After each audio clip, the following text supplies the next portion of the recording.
महिला भांगिले पुरुषंक रेकर्ड। मद पीबारे एही राज्यर महिला आगरे पुरुषंकठू भी अधिक पिउछंती मद। मद पीबारे एही राज्यर महिला रहिछंती बेस आगरे। पुरुषंक तुलन में अधिक मद पिउछंती महिला। मद पी रेकर्ड कले महिला। रिपोर्ट सामना को आसवा परे उड़ीगला पुरुषंक होश। हाँ दर्शक बंधु, मद को पुरुष माने पियंती बोली लोकों धारणा रही, हेले एही भ्रम को दूर करिछंती महिला। महिला भी मद्यपान करिबारे रहिछंती आगरे। देश में मद्यपान को नहीं एक आश्चर्यजनक खुलासा होइछि।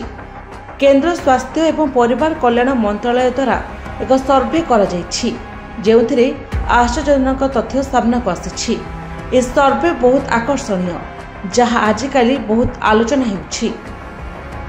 केंद्र स्वास्थ्य एवं परिवार कल्याण मंत्रालय द्वारा प्रकाशित एक सर्वे रिपोर्ट रे उत्तर पूर्व राज्यगुड़िक तालिकार शीर्ष रे अछंती। सर्वे अनुसार उत्तर पूर्वर महिला माने मद सबुठारु अधिक व्यवहार करती। एही सर्वे अनुसार समग्र देश रे मद्यपान करुथिबा महिलांकर अनुपात आसाम रे सर्वाधिक।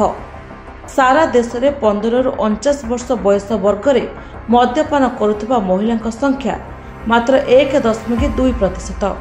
केवल आसाम रे यह संख्या अनेक गुणा अधिक। सर्वे अनुसार एठारे 16.5% महिला मद्यपान करती। यह व्यतीत आसाम परे मेघालय द्वितीय स्थान रे अछि। एठारे 8.7% महिला मद्यपान करती। महिलांक द्वारा मद्यपान क्षेत्र में अरुणाचल प्रदेश तृतीय स्थान रे रही। एठारे 3.3% महिला मद्यपान करती।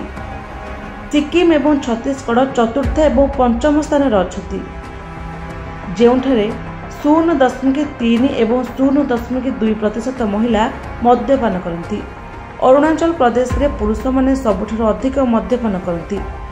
एठारे 15 ରୁ 49 वर्ष बयसर 59% पुरुष मद्यपान करती। ब्यूरो रिपोर्ट, निरपेक्ष न्यूज।